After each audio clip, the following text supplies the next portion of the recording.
In order for history to remember an individual player's performance, the reality is that their team really needs to be fairly competitive too. We have our first 0-16 team, John Lynch. Do you ever think you would see it? I never thought I would.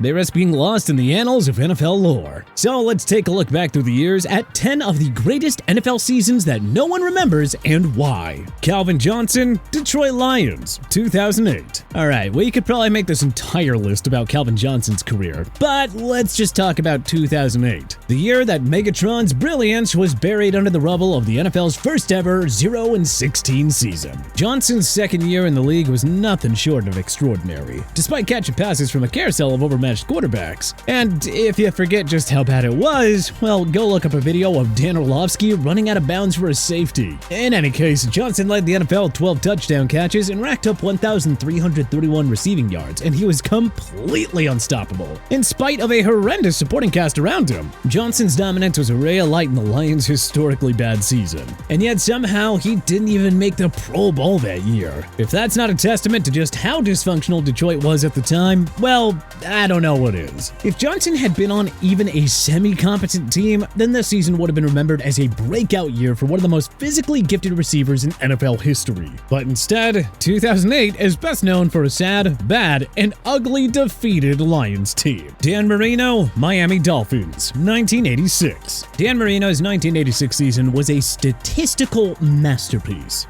But you'd never know it because the Dolphins were an 8-8 afterthought that year. You see, Marino threw for 44 touchdowns, which is an incredible feat in any era, and racked up over 4,700 passing yards. Now, I need to stress, those kinds of numbers just weren't seen at the time. I mean, he became the first quarterback in NFL history to record 3 consecutive seasons with 30 or more touchdown passes. So, why is this season forgotten? Well, short answer, Miami's defense was downright atrocious, and the team had missed the playoffs for the first time in 6 years. Marino carried the offense week after week, but it just wasn't enough to overcome a unit that gave up points like it was their job. This was particularly painful for a team that had gone 12-4 the previous year. Joe Thomas, Cleveland Browns, 2015. Joe Thomas might be the most consistent player in NFL history, and his 2015 season was just another chapter in his Hall of Fame career. The man played every single snap, a feat that became almost routine for the legendary left tackle. That durability alone would have been impressive enough, but Thomas didn't just show up, he dominated. Anchoring an offensive line that was otherwise a patchwork of mediocrity, Thomas was a masterclass in technique, strength, and football IQ.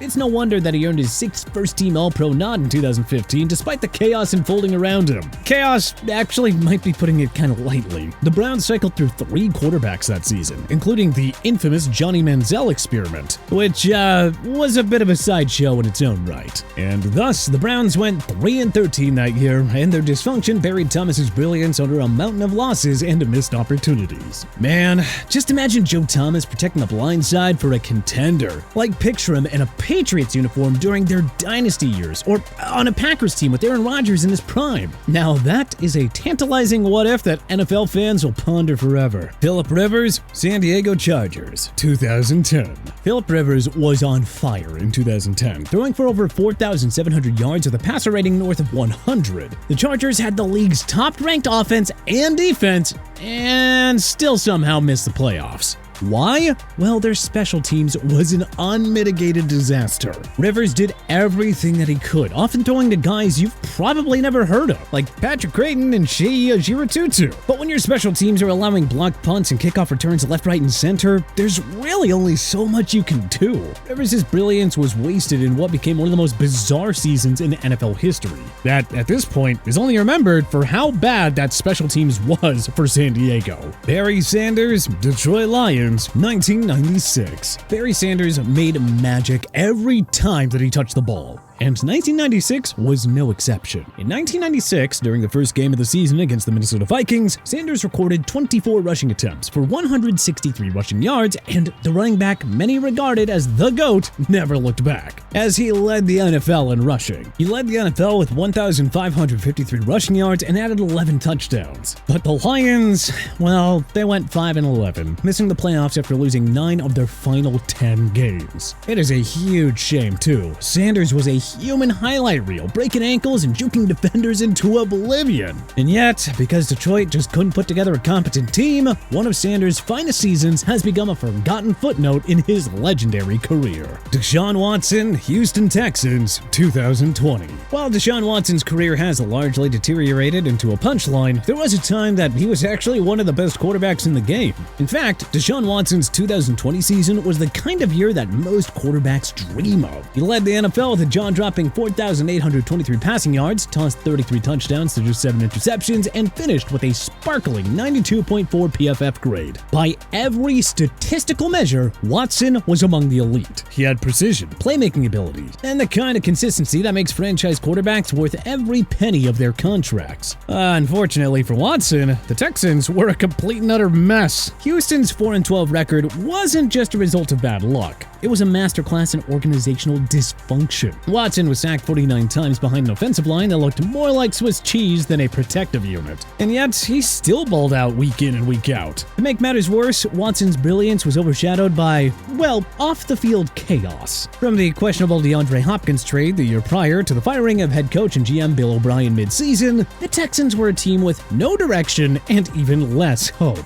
Watson's 2020 season should have been remembered as a showcase of elite quarterback play, but instead, it's been largely forgotten, buried under the weight of Houston's failures and Watson's subsequent public meltdown. Randy Moss, Minnesota Vikings, 2003. Randy Moss in 2003 was the definition of unstoppable. The Hall of Fame wideout was at the peak of his powers, leading the NFL with 17 touchdown catches while averaging an absurd 102 yards per game. His combination of speed, size, and hands was unmatched, and he turned every Vikings game into a highlight reel just waiting to happen. So much so that Moss became just the second wide receiver in NFL history after Jerry Rice in 1995 to average over 100 yards and a touchdown per game over a full season. That was vintage Moss, and boy was it breathtaking to watch. Moss's 2003 campaign deserved a spotlight in the postseason, but they just never got the chance. The Vikings' late season collapse, including a Week 17 loss that eliminated them from the postseason, overshadowed his individual greatness, relegating one of his best years to the shadows of NFL history.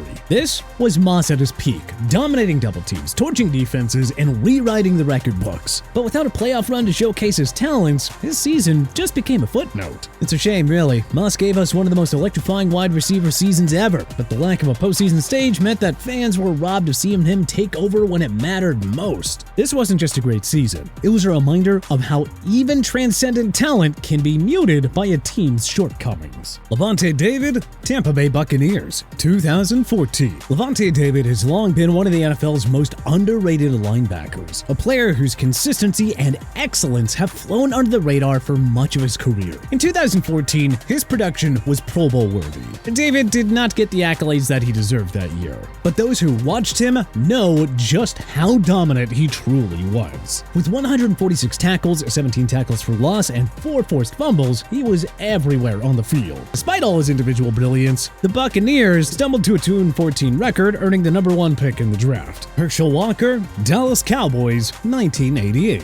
In 1988, Herschel Walker was a one-man offense. Frankly, he had to be, because those Dallas Cowboys were in the depths of one of the worst seasons in franchise history, finishing out at 3-13. But hey, credit to Walker, who refused to let the team's dysfunction drag him down. He piled up a staggering 2,019 yards from scrimmage, including 1,514 rushing yards, a career high. His ability to dominate as both a runner and a receiver was on full display, proving why he was one of the most dynamic players of his era. Walker consistently gave Dallas a fighting chance in games that they had no business being in. But let's not sugarcoat it. The Cowboys were an abysmal team. This was Tom Landry's final season as head coach, and the franchise was on the cusp of a complete overhaul. And if their paltry record wasn't enough, this season was also the precursor to the legendary trade with Minnesota that Walker himself was the centerpiece of, which would go on to set the stage for the Cowboys dynasties of the 90s. It's a shame, really. This was Walker at his peak, showing the full range of his talents on a team that gave him almost no support. But instead, it's largely forgotten, buried under the weight of Dallas's dysfunction and the transformative trade that followed. Marshall Faulk, Indianapolis Colts, 1998. Before Marshall Faulk became the centerpiece of the Rams' greatest show on turf, he was carrying a struggling Colts team on his back. In 1998, Faulk was a force of nature, amassing 2,227 yards yards from scrimmage and falling just 92 receiving yards short of joining the exclusive 1,000 club. But for all of Faulk's individual greatness, the Colts were a mess. They stumbled to a 3-13 record in Peyton Manning's rookie season, as the #1 overall pick in the previous year's draft struggled through growing pains. In 1999, the Colts traded Faulk to the Rams for draft picks. But hey, which of these NFL players' seasons most impressed you? Were there any that you actually remembered? What do you think we got wrong here? Was there anyone that we may have missed? Let us know in the comment section below. If you liked this video and learned a thing or two, then clicking that like button helps out a ton. And you know, we really appreciate it. If this is your first time coming around to TPS though, then subscribing is a great idea because we put out videos like this every single day. But as always, thanks for watching and we'll see you guys next time.